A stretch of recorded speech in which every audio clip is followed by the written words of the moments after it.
Okay, good morning, colleagues. I'm Tsidiso Msibi from the Postgraduate School, from the Postgraduate Fund Management. The aim of the workshop this morning is to take you through the NRF application process. We have colleagues from the NRF, Teshni Pillay and Malebo Mhlala, who will be joining us today to make a presentation to you. We also have colleagues from the Postgraduate School. Mr. Thabiso Masango will be making a presentation on the involvement of the Postgraduate School. And also we have Reneka from the library, who's our co-host or partner. So we appreciate the library's presence and partnership in this regard. So one thing that I just want to make you aware of, colleagues, is that the workshop will be recorded so that we are able to put it on our website for those ones who would like to watch it again in case there's anything that they have missed, or for those students who might not be able to attend. So I just wanted to make sure that everyone understands that it will be recorded. And we will take questions after the last presenter. So anyone who would like to make a question will just raise their hand, or they can just type in the chats. Then we'll make sure that we take their question and be able to give a response at the end of the presentation. So I'm going to hand over to Teshni Pillay from the NRF to take us over her presentation. Thank you, Tsidiso. Good morning, everybody. My presentation today is basically an information sharing session. So I'm just going to share some information on the postgraduate funding opportunities through the NRF for 2022 support. Myself and my colleague Malebo reside within the Grants Management and System Administration Directorate of the NRF. So basically our responsibility is to receive your applications, process them for support, provide support to the stakeholders, the institutions, and also manage the award process if you are successful. In a nutshell, my presentation today is going to talk about the NRF Postgraduate Framework a bit, and then our eligibility criteria related to the call. How do you apply for financial means test if you are a financial needy student and haven't been through a means assessment? How to complete that process.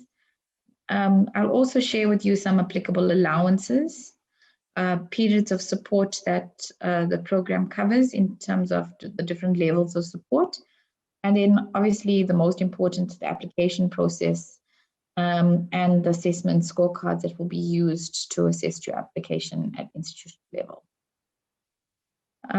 So the NRF has a mandate, and our mandate is to support national development with the funds as government's agency that come in. And we do this to promote and support research within the country, and in order to ensure that we have, through human capacity development, and we do this through funding, providing the adequate research infrastructure through our national facilities, and the creation of knowledge development mainly in areas of science and technology.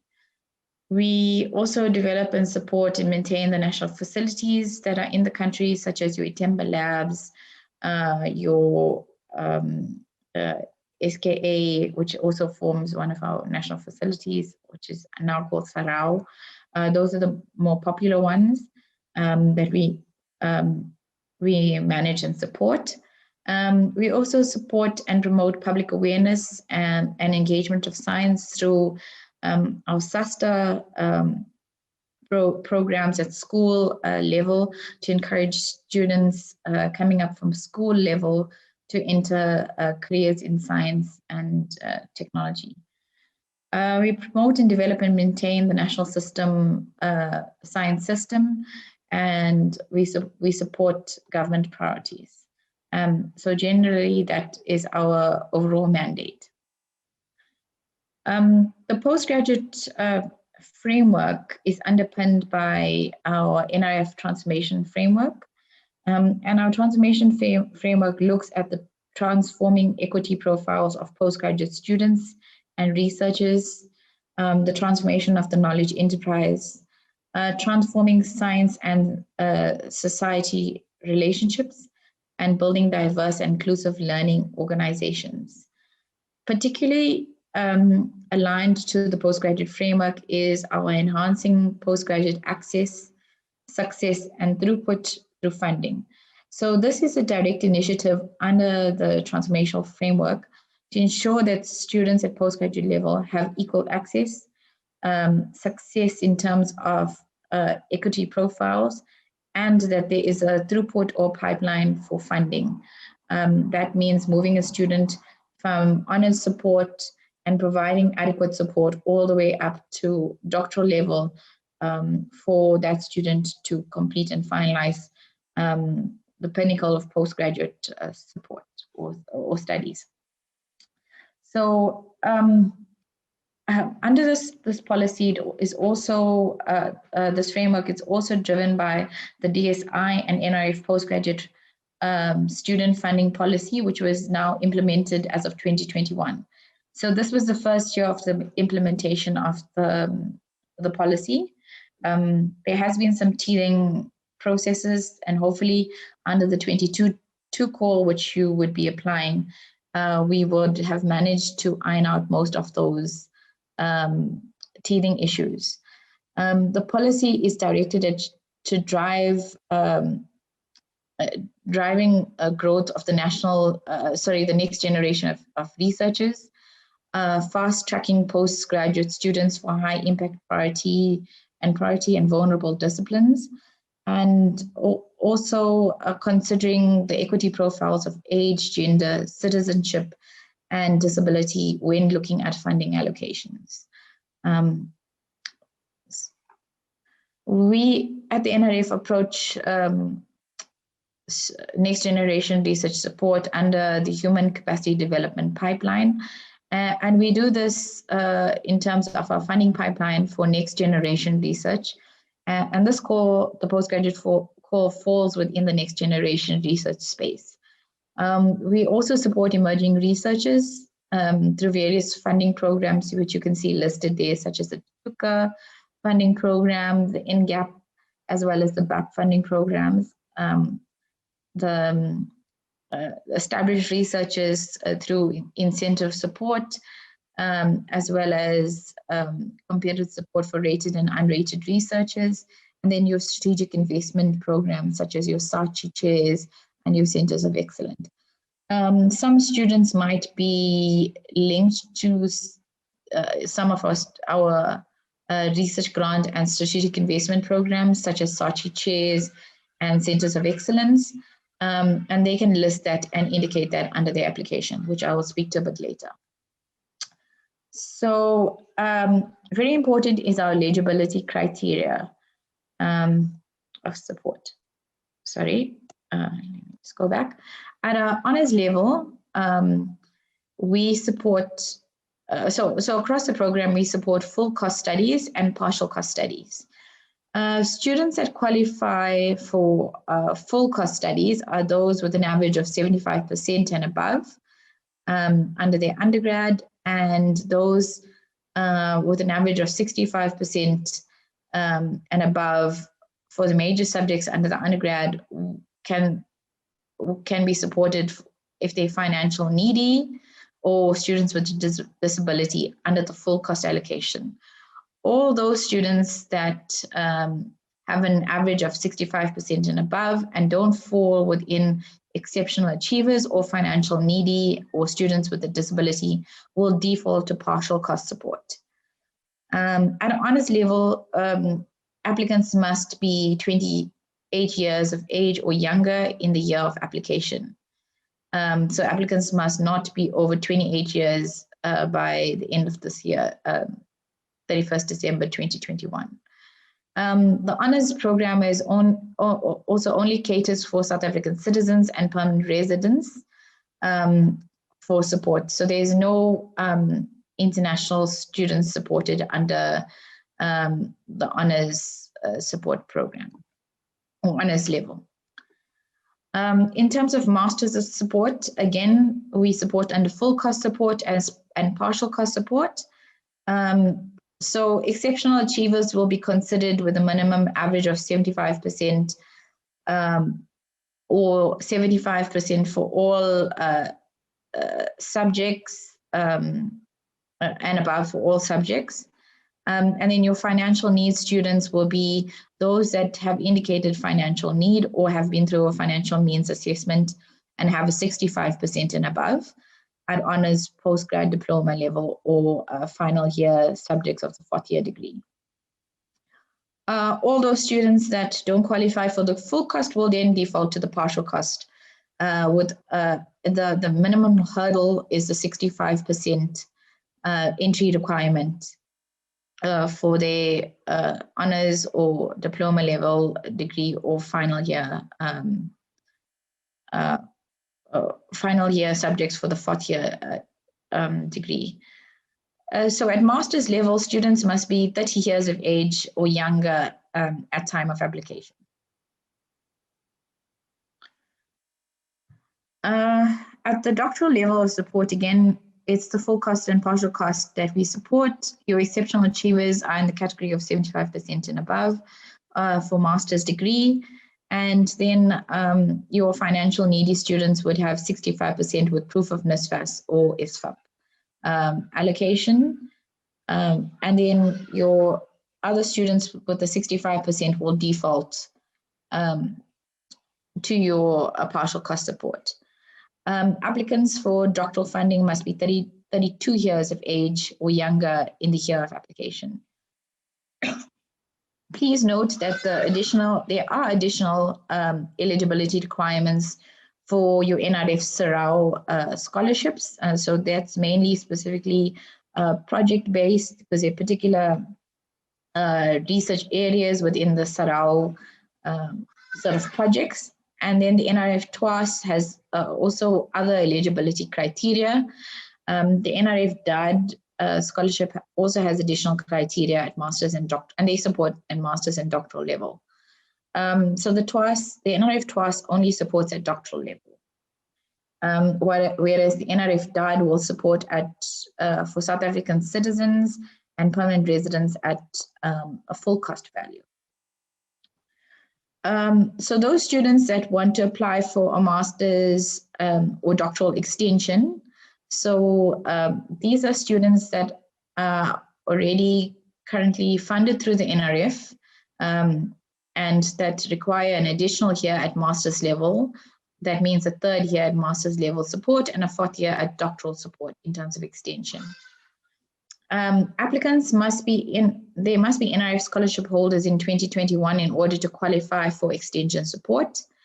The extension will only be granted under an exceptional circumstance, and you can be provided with extension support for either a 6-month period or a 12-month period based on the request and timelines on completion.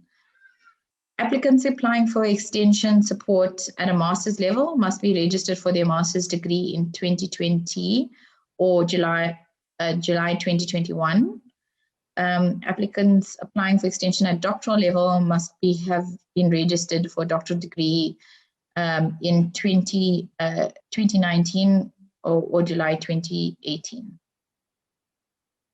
Only students pursuing full-time master's and doctoral studies in South Africa are eligible to apply under the master's and doctoral extension support program. Applicants for extension support will be eligible for postgraduate funding at the same level as their 2021 funding. So if you approve for funding and you're getting a partial cost support in 2021, and you apply for support under the extension program, it will be at the same value that you would be approved for funding, either for 6 months or for a 12-month period. Applicants must have support from their supervisor. This is essential for your extension students. If there's no support from the supervisor for the continuation or the extension of your funding, then it won't be considered or approved through the NRF. So you have to ensure that the supervisor has responded and that you have that support in place under the application. The age limitation under the program is a deliberate attempt to ensure that we have doctoral completions by the age of 35 years for most of the cohort of funded students. So, and that's why the entry level or maximum at honors level is 28, master's is 30, and doctoral is 32. And then the support periods, which I'll also speak to a bit later, is 1 year for honors, 2 years for masters, 3 years for doctoral. So that when you complete your anticipated age at completion will be 28 years, 32 years, and 35 years respective. So that we have younger, next generation researchers in research that will be able to contribute to the country for a longer period. In terms of eligibility of citizenship, I mentioned this under the eligibility criteria. Your honors level is only for South African citizens and permanent residents. We found in the last call a lot of international students applications coming through to the NRF support and not following the criteria. There is a 5% support for international students. At the master's and doctoral level, it's South African citizens, permanent residents, and a 5% allocation for international students at a partial cost. We do support master's upgrades to doctoral level, and then obviously the extension support for masters and doctoral level. Exclusions to the funding program are students supported through the NRF who are still within the eligibility periods of support. So we also find that students don't know that they have to complete progress report for their second or third year of support, and they then put through a new application, and that comes through to the NRF. So those students should be following the progress report process and not the application process. Remember, these are only for extension students and for first-time applicants that are within NRF periods of support. Students registering for masters before July 2020 are not eligible. Students registering for doctoral before July 2019 are not eligible. Students that have higher qualifications at the same, the higher qualification is the same level under which they're applying. So, for example, if you have a BTech degree and you're applying for an honors, that we consider that to be the same level, regardless of NQF level. Or if you have a master's already and you're applying for a second master's, you wouldn't be eligible. You would have to apply for doctoral level support. Exclusions are also undergrad qualifications, regardless of NQF level. We don't support undergrad qualifications. We also don't support postgraduate certificates or diplomas under the funding program, regardless of NQF exit level. Students that deregister and reapply for support can apply, but their period of support will be calculated from the date of their initial registration for the degree. And so they might fall out of the funding period quicker or have a shorter period of support. Students pursuing 100% master's coursework or a professional master's or doctoral degrees, such as your MBAs and stuff, are not eligible for support. Individuals on sabbatical leave from their employment, regardless of pay, are not supported. or unpaid leave. Individuals contracted or permanent paid or unpaid work for more than 12 working hours per week are not eligible. And students in their pre-proposal year of study are also not supported under the program. However, they can apply after their pre-proposal year for support and get support. Their pre-proposal year will not be calculated within the support period. The financial means test. Our policy focuses on students that are financial needy and also assisting them. So there's two ways you can be deemed financial needy. That is if you have been previously funded through the NSFAS program for your undergrad or a previous degree, then you can qualify for financial need. You can present a proof of NSFAS support, or you can apply, or if you've been previously funded through SFAP as well for the undergrad, you can provide that sort of proof under the application. The second way is that you can apply for the financial means test. You have to have a household income of less than 350,000 per annum. You have to complete the consent form to ensure that you'll be submitting for financial means test. And then applicants,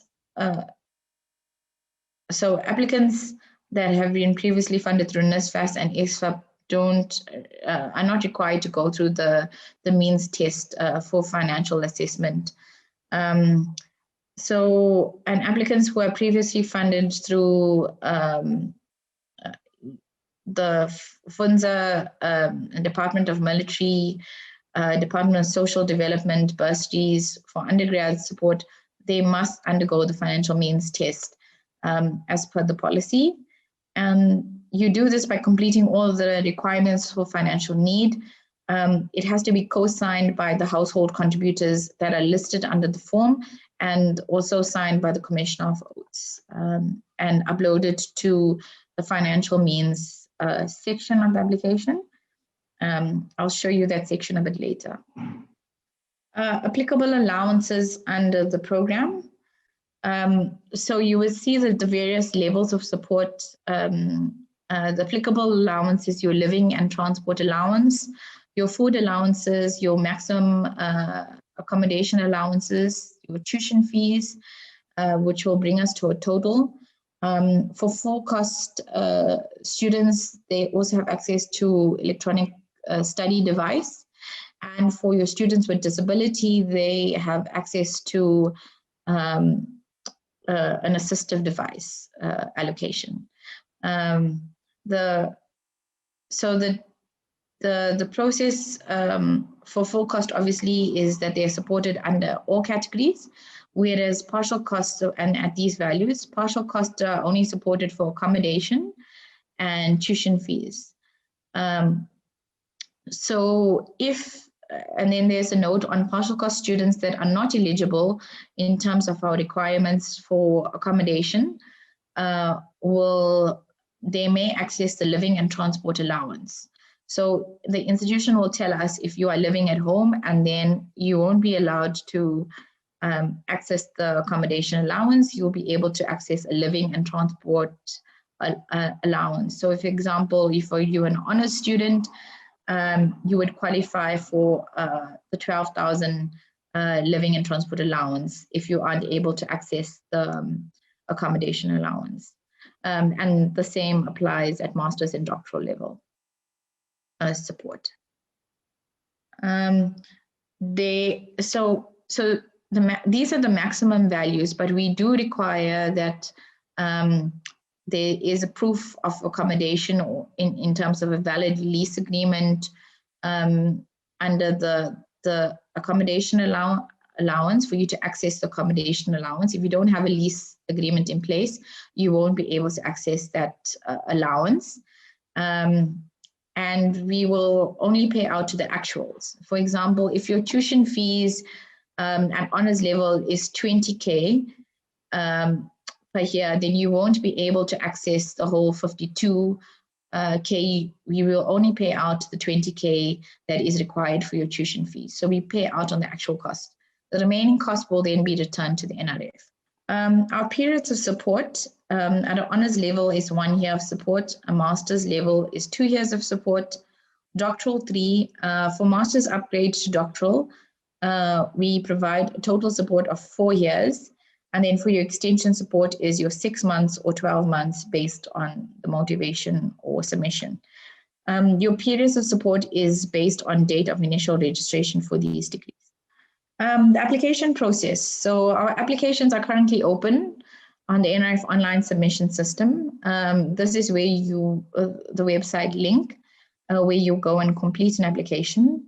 When completing the application, please take note of the application and funding guide, which provides useful step-by-step information on how to complete sections under the application, as well as the postgraduate funding framework document, which provides you with the eligibility criteria and all the requirements that are needed under the application. When you access the website, you will come onto the login page. If you have not used it, you can either log in using your ID numbers and your password, or you can register on the website if you're a first-time user. Once you logged in, you can go to My Profile and complete your CV sections under the application, which looks at your qualifications, your research expertise. Student supervision record is not needed for postgraduate students, not compulsory. Your personal profile, so some of these sections are not compulsory at postgraduate level. There's only 4 compulsory sections at under the CV for postgraduate level. So after you've completed your CV, you go to My Applications and you will go Create Application. You will see the screenshot provided below, and you would select the NRF Postgraduate Scholarship Program, and you will click on Create. Once you click on Create, you will be able to see the main menu of the application, which looks like this. So all the, I don't know if you can see me moving the cursor. So all the CV sections are the ones with the long arrow pointing downwards, and that need to be complete. And then all the application sections are the small arrow pointing upwards, which is your application sections that need to be completed. Your compulsory sections are the one with the red asterisk next to it. And those are basically the sections that we require information for your application to proceed. And if the section has a green tick, then it has been completed. If the section has a cross, it means that the section hasn't been completed. The final submit button will only appear if the application compulsory sections are complete. This is one of the important CV sections that is essential for the postgraduate call. It is where you would upload, you would complete your qualification record, and you will also be able to upload any documents, transcripts under the section for your qualification. The research expertise field is a field that most of the students get confused with. It's basically just an area for us to route your application in terms of sort of the field of support, the priority area. It asks for a scientific domain. Here's an example below on how to complete the section. It asks for a scientific domain, primary research area, a secondary research area, and field of specialization. So your primary domain area, for example, might be engineering. Your primary research field would be engineering science, and then you might go further into what specific engineering and where is your area of specialization under the section. It is a compulsory section under all our applications. Most students are required to access or create an ORCID number. This is a digital identifier that distinguishes you from other researchers in terms of your research outputs. If you're a student, most of the students don't have an ORCID number. If you're a first-time applicant, so then you can just select create and then it will auto-generate an ORCID ID for you. Or if you have an ORCID ID and have created one in the past, you can enter that details and connect with your ORCID ID and save or update your information. The funders also want to know your geographical area, so your place of origin, example, and then you would have to complete this field. So if you're coming from KZN, you can enter the district of your region and the municipality and save that. Specifically, this is important for students funded through the National Skills Development Program. So I spoke about this a little bit, the financial needs section. So this is what it looks like. You have to indicate that your household income is less than or equal to 350,000 Rand. Whether you want a financial means test done or not, you have to give consent, for the financial means test to be conducted, and then upload the consent documents, the signed consent documents. Challenges with this consent form is that it has to be uploaded in this particular section for us to identify you as a student that requires financial assessment, and that it has to be signed or co-signed by each of the household contributors listed under the consent form, as well as yourself as applicant. SFAP is our partner that will conduct the financial means test together, for the NRF through the various partners that they deal with. Again, this is, so only if you indicated that you require a financial means test will this section of the application form appear. It is for you to list your household contributors, and then you can add their details, their relationship to you, and the various information in terms of your household contribution. The application categories. So the template makes available applications for honors, masters, and doctoral level support. You have to select the correct level of support you want to apply to. So if you're an honors student, you will select honors. If you're a master's student, and then doctoral level, if you're a doctoral student. This is important because it will generate the application based on the level that you've selected. So if you selected masters, you can either say whether you're applying as a first-time applicant or if you're applying for an extension at a master's level. It also allows you to select the type of scholarship you are applying. Most students will apply to the general core, but if you want to apply to the DAD program, you can select DAD or SASAC. If you're applying to the Sarau program, you can select Sarau. And for those students that are linked to chairs or centers of excellence, please select grant holder linked scholarship under this application category. If you're an honors student, this is your details of degree information. Very important in this section is that you have to indicate you're a full-time student. You also have to indicate and upload your major subjects and final marks.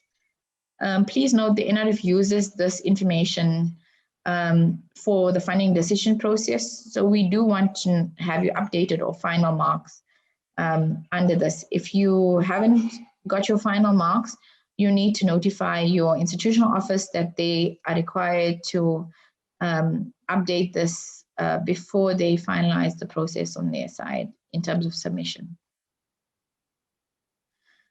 If you're a master's student, the details of research section will become available to you. This requires you to include a project outline and information on alignment to national priorities. So how is your research applicable to national priorities? Give a brief outline of your research project.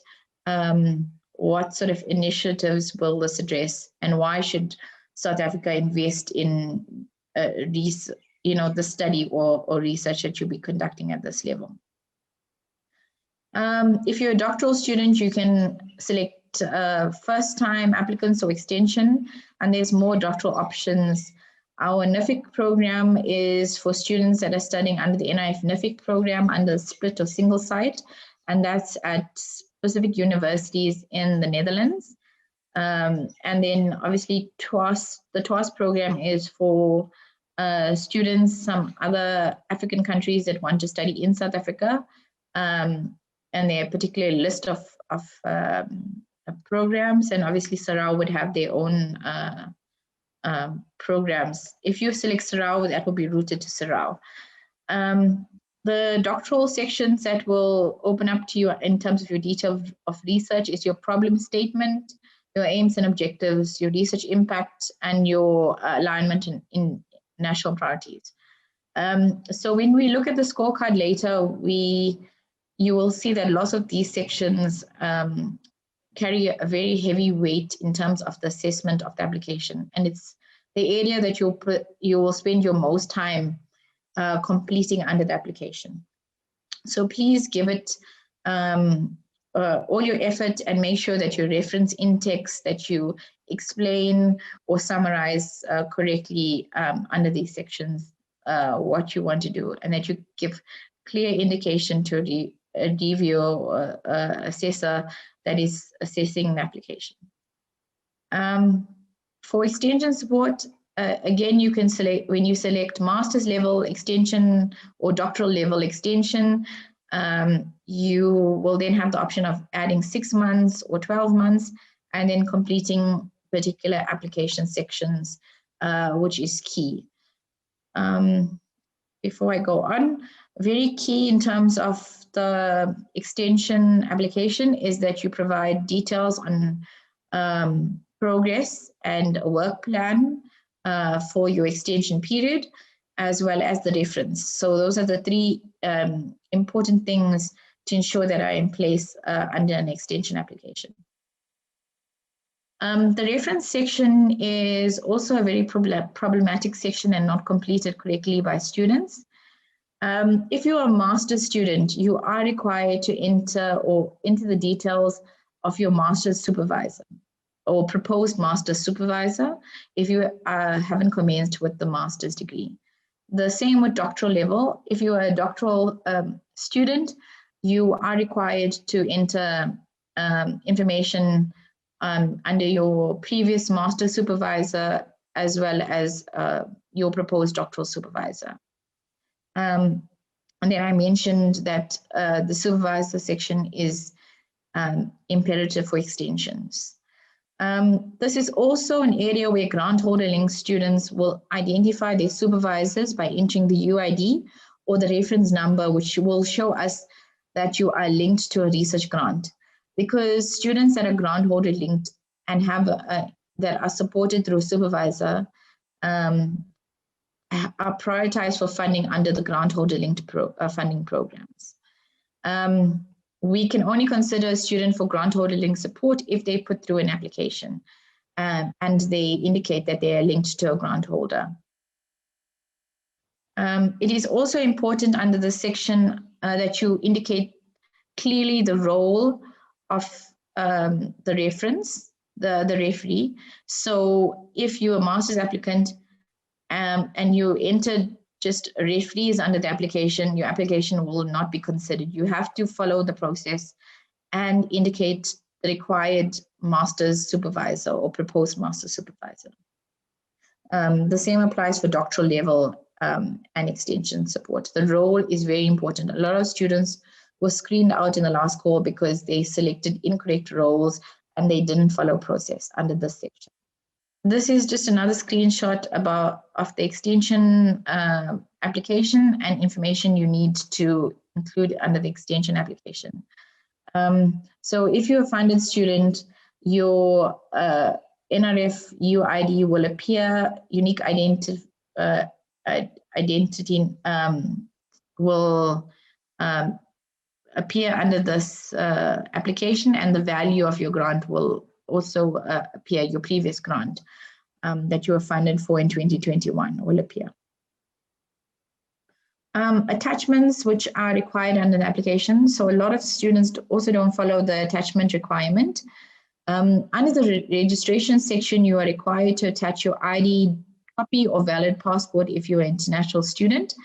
Without this document, we won't be able to proceed because we need to verify that you are the person applying for the grant and you are the person that will be, if you are eligible for support, will be getting the grant and the funding. The academic record is also important because, but if you don't have your academic record, you can have a letter from the institution indicating that you're owing fees and therefore can't access an academic record. So that is important because a reviewer needs to mark or assess that aspect of your application. Proof of disability, if you're a student with disability. If you have a financial needy student, you can include your proof of NSFAS or ISFA. If you have that, and if you're applying for the DAD program, you need to have a brief motivation of your interest to undertake the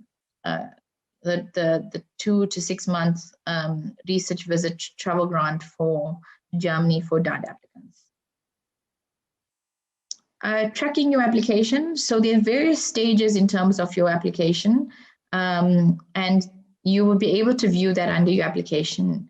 When you start your application is in progress. So that means the applicant is still busy with the application. Once the application is submitted to the institution, you will see the status submitted to institution. If your application is being reviewed or screened through the institution, you will see application under designated authority review. Applications rejected by the designated authority will also reflect under the application. So that's where your institution rejects the application. Most institutions reset the application for amendment for the student with comments if they have enough time. If your application shows closed call, it means the application process is closed and the application was not submitted to the NRF. If the application is submitted to the NRF, it means that you were eligible for support. The institution has verified your eligibility for support, and the application is ready for NRF consideration. We then screen those applications in-house at the NRF, and if we decline your application for review, that means your application does not meet the eligibility criteria. If your application has been submitted for external evaluation, it means your application is being considered for funding. If you are successful, the application will say successful and your outcome letter will appear under the application. And then if you are unsuccessful, your application will list unsuccessful and it will list reasons under the attachment in terms of an outcome on why your application hasn't been successful. And applicants also have can withdraw the application and through requests from the institution or the NRF, who will be able to set your application status as withdrawn. And mainly applicants withdraw applications if they have other funding that will be conflicting with NRF support. Okay, in terms of the scorecards, at honors level, we look at your academic merit, and that's why your transcript is very important, or the information that you add under that section in terms of your major or accumulated averages is assessed and correct. We also look at your time to completion of your previous degree or undergrad degree, and then your priority research areas if you are within one of the priority research areas. At a master's level, we look at the academic merit, completion time for previous degree, the priority research area, and that project outline that you've entered under the application. So that make sure that is your research concepts are indicated, are clear, your aim of your project is clear, and what you want to do is communicated to a reviewer under the application. At a master's level, we look at your academic merit, your time to completion of your previous degree, the track record of your outputs, if you have any outputs. There are some fields that require you at a doctoral level to have some sort of conference proceedings or presentations. We also want to check that you're in a priority research area, that there's some sort of originality in terms of the doctoral study, novelty of the research that you want to pursue, and the impact of the research. I mentioned this under the application process, that the extension support, it's important for you to indicate your progress to date, the reasons why you haven't completed in the required time frame, and your work plan, which is quite important in terms of time frames for completion for you to qualify for extension support. Okay, sorry, before I go on, the institutions will also be reviewing your applications in-house. So they will set up institutional review processes and panels to review these applications and enter the review scores for submission to the NRF for funding decision. And therefore, we require that you submit all that information upfront to the institution and follow the guidelines of the scorecards when completing the application in terms of the percentage allocated per section. Morning, colleagues.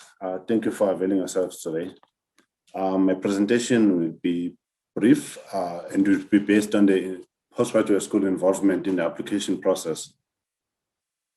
Okay, so line of communication. We are the middleman, so every information flows from us, it flows through us from NRF to the applicant and from the applicant to the NRF. So basically, we are the ones that facilitate communication between the two stakeholders. Involvement of the postgraduate school. During the opening of a call, the institution advertised all open calls within the institution through various platforms, assist applicants with information on the program and the various application processes. So we do assist students in terms of the application process where they are struggling. Our offices are always open for us to be able to assist them. So it's best that the student will have to set an appointment with us if maybe they are struggling with the application process. Usually, internal closing date. All universities set their own internal closing date for students' applications, and the applicants must abide by those particular closing dates. So for our master's and doctoral applications, they all opened on the 1st of April 2021, and they're closing on the 21st of June 2021. So this will also allow us to go through the applications to look for any possible mistakes in the application and assist, open the application for amendment for students to be able to amend the applications before we can be able to send them to the faculty for them to be able to work on the ratios. DA screening of applications. As I've said, we check applications for completeness, the details of research well planned, explained, and all subsections completed. So it is advisable that students must sit with their supervisors when they're completing the application especially with regards to the section of the details of research. We also check all the necessary documents if they are uploaded on the application. If you have uploaded certified copies of your ID, certified full academic transcripts. We also sort out applications for faculty and departmental ratings. So as Tasha has said before, applications are sent to the faculty for the committee panel to sit and review them in terms of the details of research, in terms of the scorecard that has been provided in the call documents. We have the NRF freestanding master scholarship, which supports South African citizens, permanent residents, and non-South African students. Only 5% of the non-South African students. Applicants should be intending to take full-time master studies in 2022.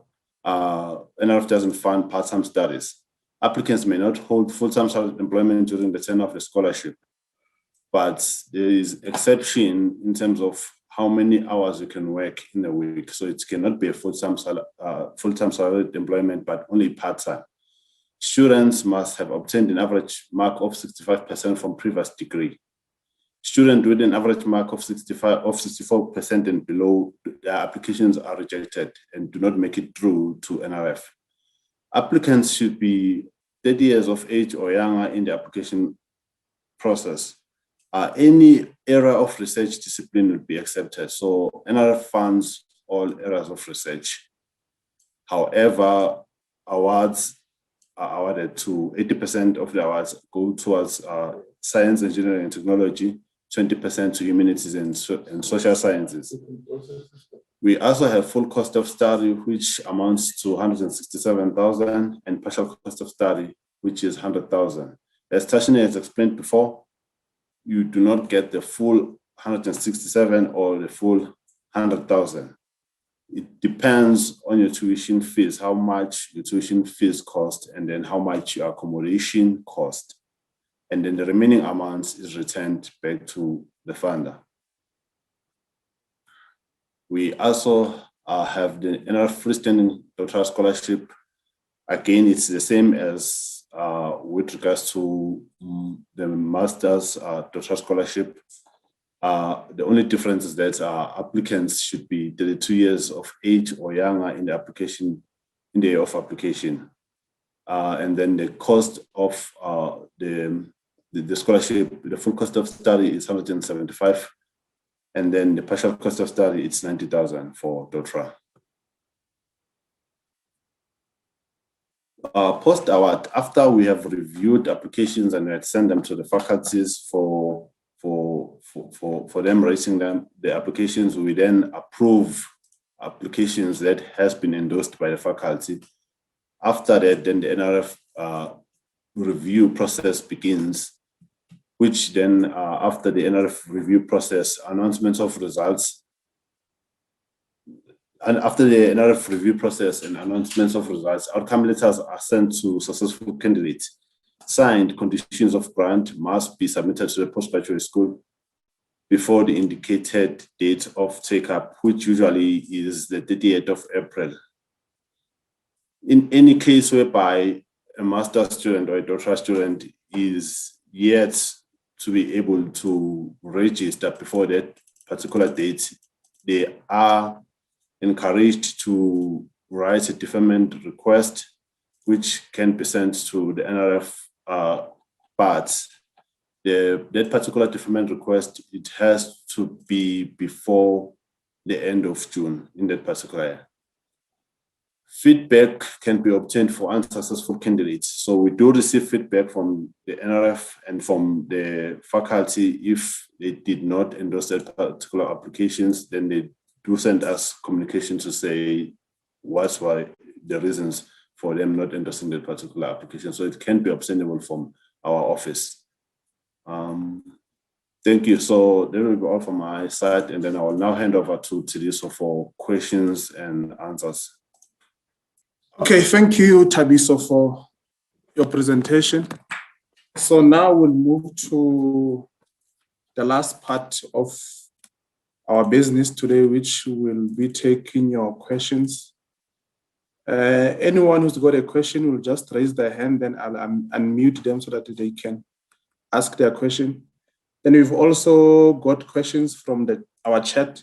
So I'll just read them, then those that have to be answered by the NRF will be taken by Malebo or Teshni.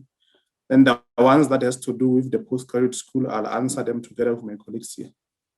So I see Ofinze has got his hand up, so I'll just unmute him so that he can ask his question.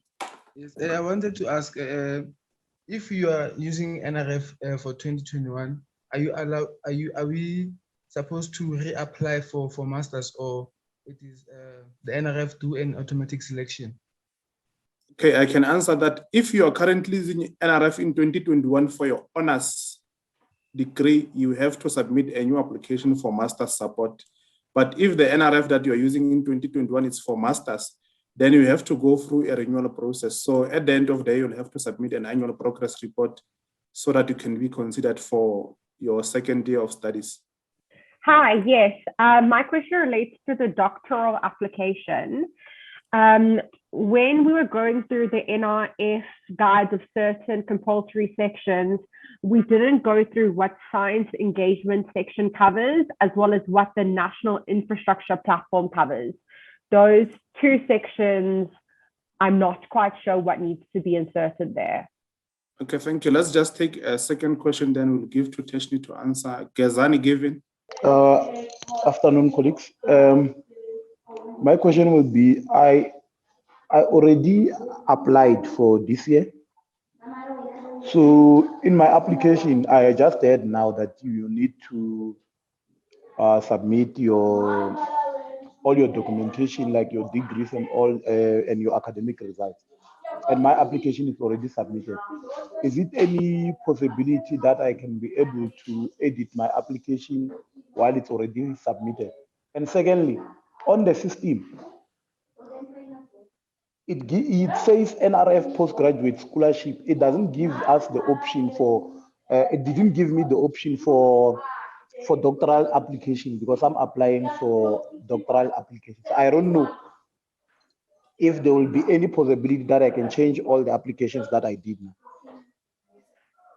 On the first question around the infrastructure and the science engagement, those are application sections that if you don't have them, they're non-compulsory.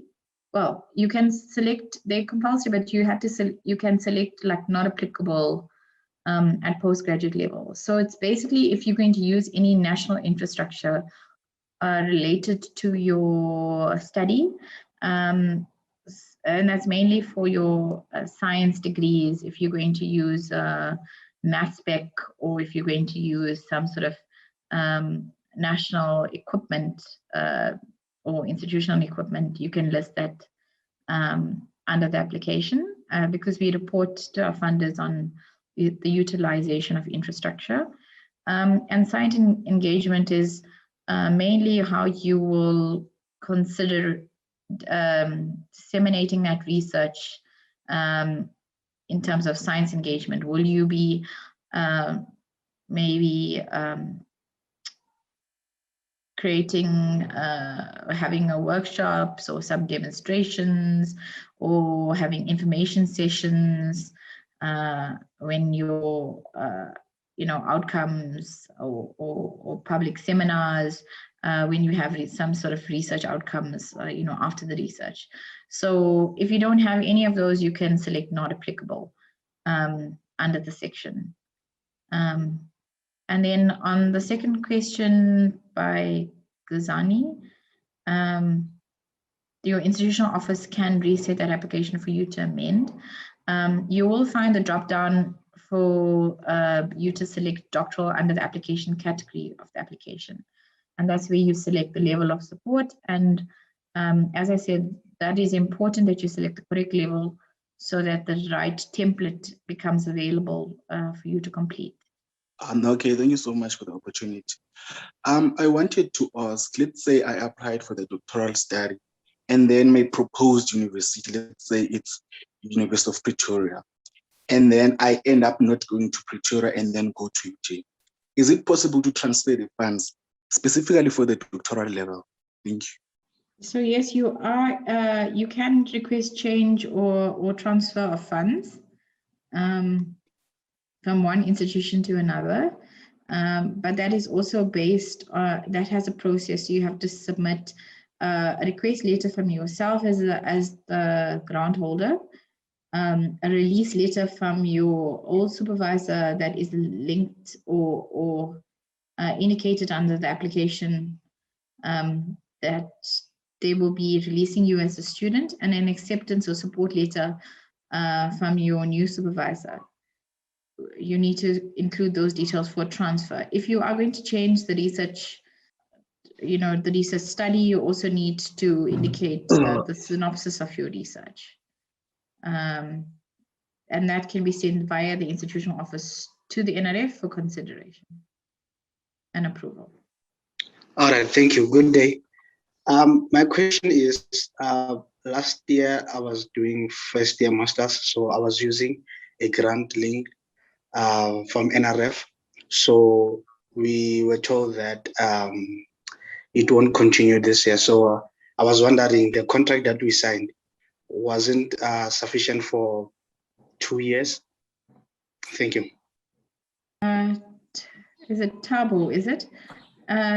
Tabo, if you can please just check that with Teresa at the at your institutional office, because you should have been a continuing student for support in 2021 for your secondary of masters, and funds need to become available. We just have to check what is a particular funding program, and if that funding program has made committed support available for students based on, and if the grant holder has a continuing grant for you to be supported under for 2021. Hi, Kashmi. You mentioned that a lot of the applications are being rejected because the reference section isn't being completed properly. What if your master's supervisor is the same as your identified doctoral supervisor? Do you have to insert the same name twice? Yes, as per the requirement, you need to enter the person twice under the application. But the supervisor can complete the reference once, and we will consider it because we can see it's the same person. I'd like to ask, this is an institutional question. I have applied already for masters for 2022, and I've already spoken to my supervisor, but then he suggested that I start rather this year. So I want to know whether the applications for 2021 are still open for masters, or should I rather than just wait for my 2022 to start so that I can continue? Okay, Malashwari, the funding application for 2021 support closed already in 2020. But if you are already studying with your first year of masters, you are still encouraged to apply. But in the case that you are successful, NRF will only fund you for your second year of masters. So it means you'll only be funded for 1 year for 2022, because we start counting a period of support from the initial date of registration of that particular degree. So I'm not sure if this is part and parcel of it, but I was wondering about the accommodation. So currently I'm staying with some family, and it's really far from campus. So I don't know what the process is for using accommodation on NRF. How do I find accommodation now? Is it any accommodation as long as it's within the budget, or? Are you currently a registered student? Yes, I'm registered at UJ. Sorry, a funded student under NRF, or? So I'm not exactly sure. They sent me an outcome letter to say, yes, I've signed the grant conditions. I haven't received any feedback since then. Okay.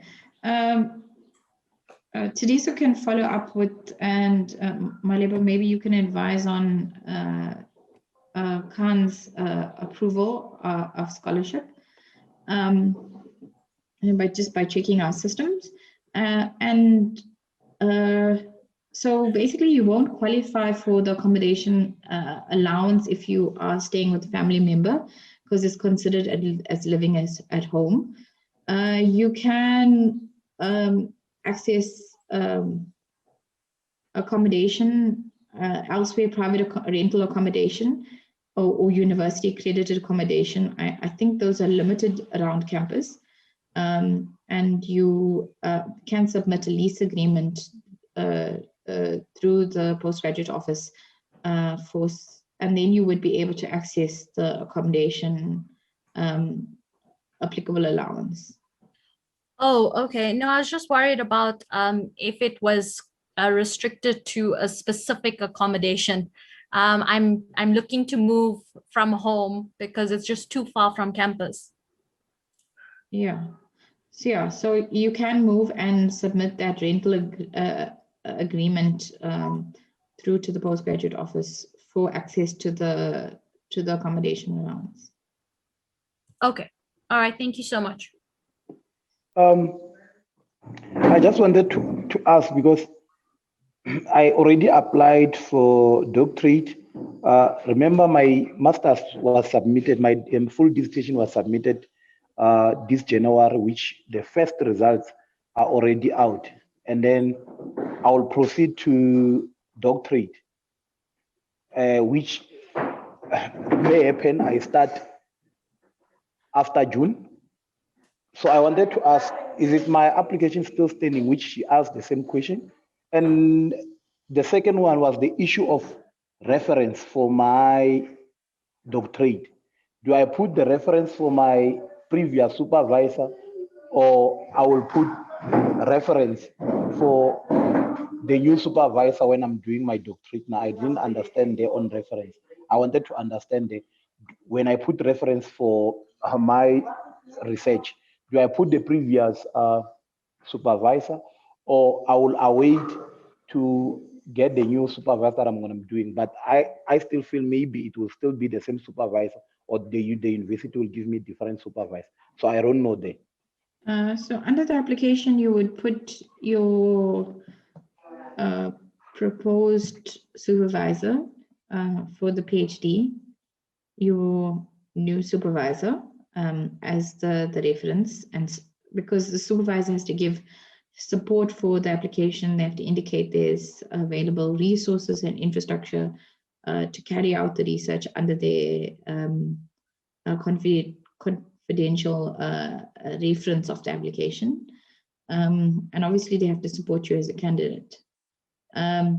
If you at a doctoral level, you're also required to indicate your previous master's supervisor for a reference, because that would be your academic reference. You can list it as your master's. I think under the guide, the section requires you to include that it's your master's supervisor if you are applying for doctoral level. Okay, morning, colleagues.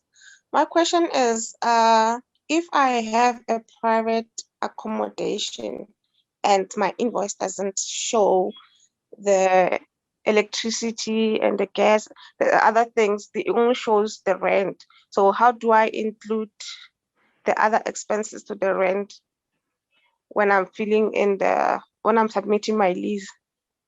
Remember, we can't cover all costs associated with your scholarship, like your monthly expenses in terms of your usage. The accommodation allowance only covers the leasing of the accommodation up to that value. So, example, if our maximum is 50K for that level for accommodation, and your rental is your rental is 40K, then we will only pay out the 40K.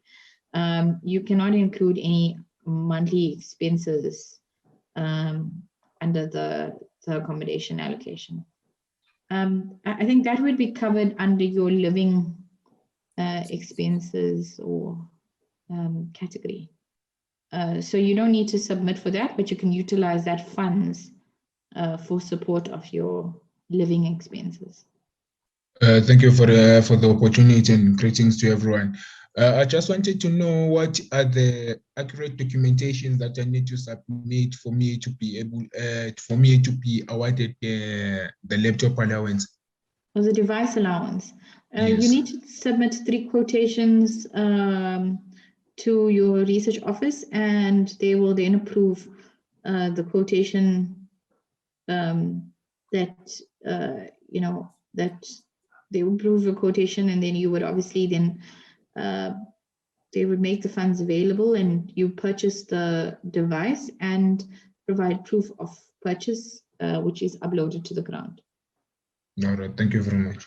Today, so is there any institutional requirements there? No notation. We just need 3 codes, like you said, from 3 different service providers. Then we'll pay the cheapest one. Then the proof of purchase will be required for audit purpose.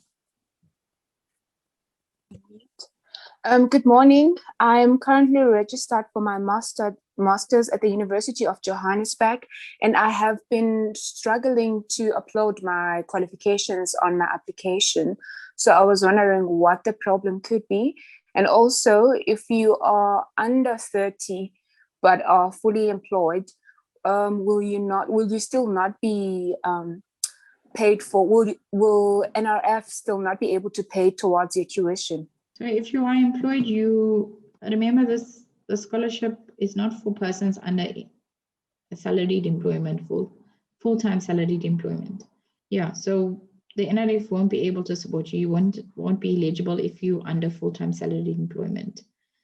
We won't even be able to cover partial cost support in terms of tuition.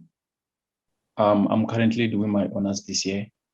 So if I have to apply for my master's under the financial mean test, do I still need to submit my financial statement, NSFAS financial statement that I did, like I did when I was applying for my honors, or I don't need to do that since NRF already got that in their system? Thank you. No, your master's application will be a new application. You will have to include your proof of NSFAS in order to remain a financial needy student that requires support at master's level. Good morning, colleagues. I was paid last year by NRF freestanding, and on my account, and unfortunately, I had already paid for the school fees by myself. Now, what I'm asking, what's going to happen with to that 90,000 that is in UJ account? If I understand your question correctly, you paid last year for funding for your tuition for this year. Is that correct? I registered for Master 2019. I paid for myself, and then 2020 I paid on January, and then NRF paid somewhere December. Okay, Tesh, I think the student was on the block grant, so any funds due to you from the NRF, the student can request a refund letter from our office, then they'll be able to claim the funds. But with regards to their own payment that they did, student finance will also require a proof of payment in terms of those transactions that they made themselves. Then the funds can be released to them. Good morning, colleagues. Okay, my question is, apart from the master's and doctoral applications, when is the UJ honors second list going to be released? Under the second list of honors announcements, there hasn't been an allocation to UJ, but we have submitted the final batch of allocations, and there might be an allocation under the final batch based on institutional take-up of funds. So we're hoping to have that finalized hopefully by Friday this week or early next week. The last batch had over 5,000 applications at honors level across institutions. So with our very limited budget and high lucrative values of awards, we don't consider that they will be all students supported or at least even 50% of students supported under that final batch of submissions of the 5,000 applications.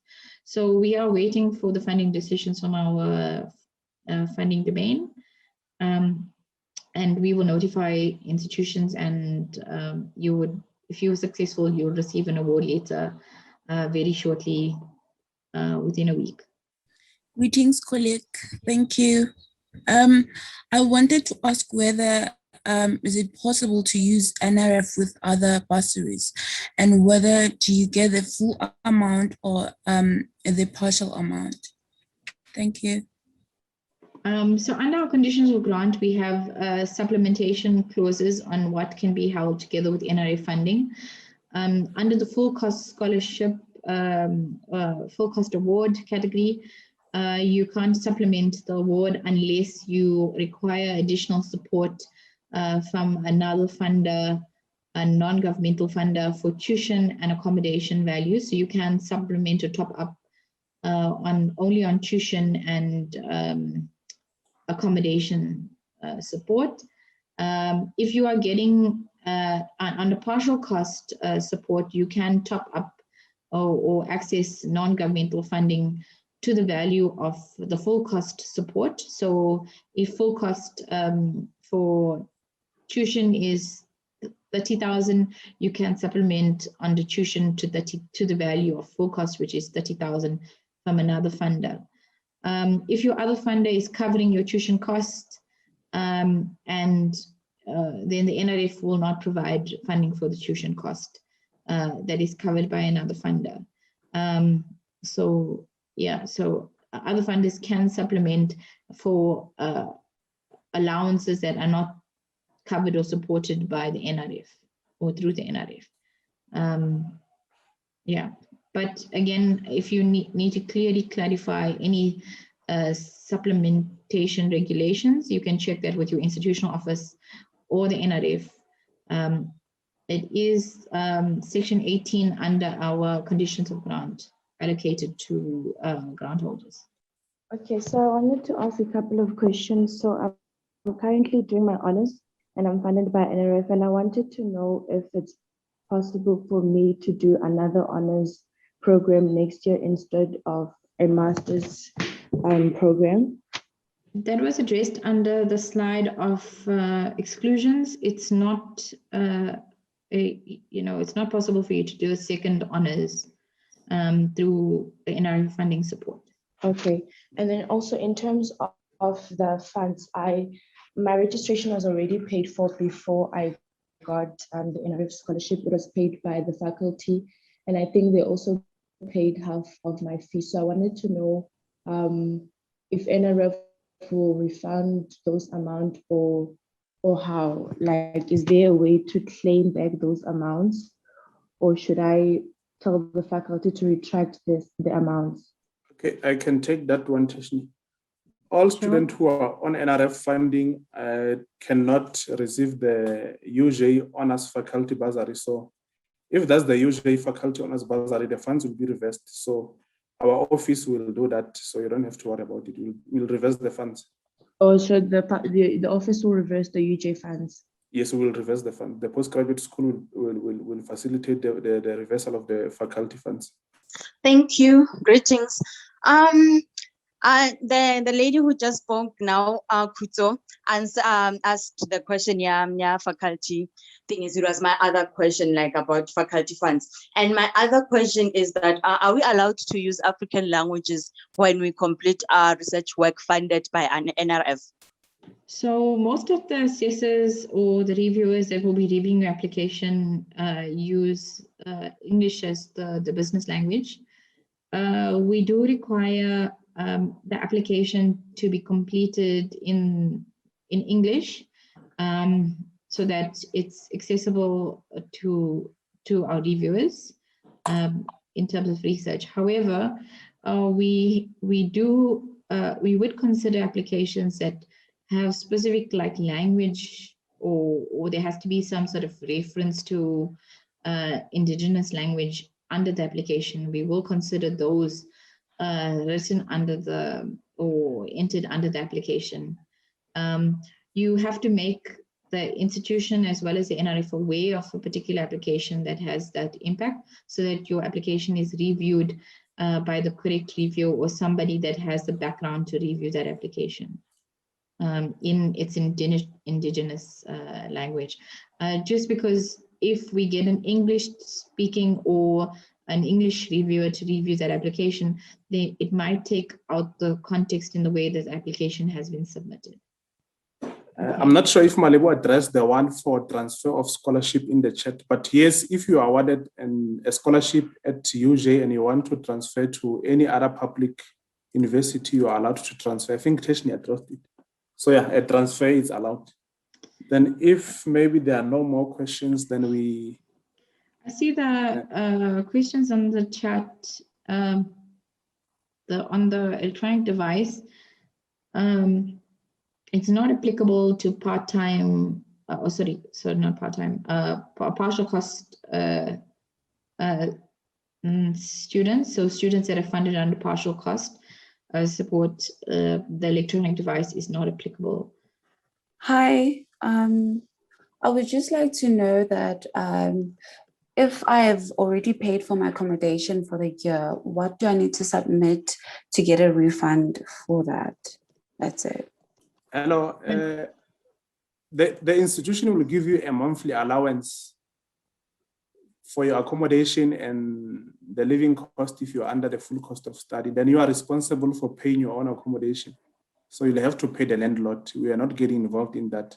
But on a monthly basis, we'll make that allowance go through your personal bank account. Then you pay the landlord. I have two questions. One is based on the exclusion criteria. If then a student is not permanent, is just doing an internship, does that mean NRF will not entertain that one?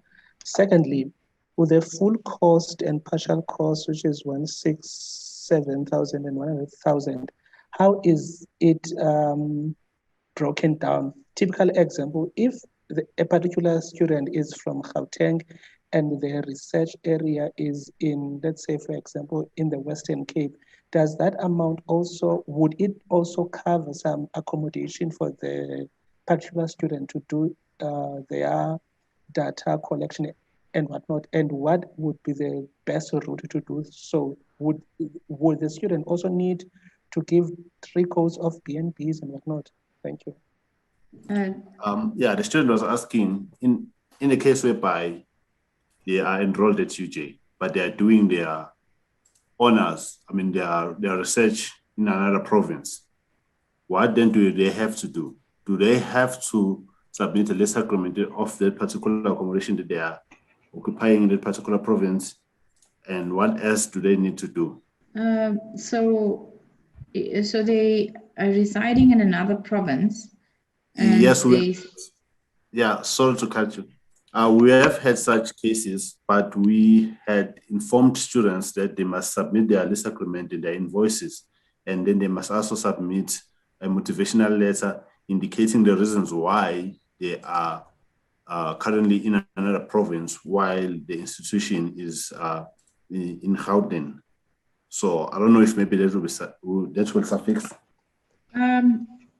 Yes, and I also think that we'd need some sort of approval from the supervisor to say that they are based in the other province and conducting the research. Then the other question was with regards to someone who's doing an internship and also studying at the same time, whether the NRF will consider that as a full-time employment and not fund the student, or the student can hold both concurrently. You can't be under the internship and funded through and holding the scholarship. You'd have to do one or the other. All right, thanks, Tesh. I think now we need to close because I believe colleagues have other commitments to attend to. Yes, it's Africa. Can I ask my question? Sure. I wanted to know if you had started your first year of masters and then you were unable to continue and finish, and you want to go and pursue another master's from another institution, if NRF will consider you? No, we wouldn't consider you for a second master's. So even if the first one was not complete? Yes, because we remember we want you to complete the degrees in the minimum required time. And if you haven't completed a master's somewhere else, why should we consider you for support for a second master's and to restart a master's somewhere when there's such demand for funding by other students? If students still do have questions that we could not address in this meeting, they can email us and we'll be able to answer those questions, or they can visit our office. We are always here from Monday to Friday at the Postgraduate School, APK Campus, Postgraduate School, Akanya Building. So we'll be able to assist them with the application process and any other question that we could not answer today. So I would also like just to thank the colleagues from NRF for availing themselves and giving the insightful presentation and answering the questions to our student. Also say thanks to the library and Reineka for co-hosting this workshop with us. And we also like to say thanks to all the students who made time to attend this workshop and participate. So the application process is open. Go online, submit your application, and the deadline is the 21st of June, 2021. If you have any question that we could not answer or cover here, you are most welcome to give us a call or send us an email or even visit our office. With that, I would like to say thank you to everyone, and we shall meet once again when God gives us that opportunity to meet. Thank you.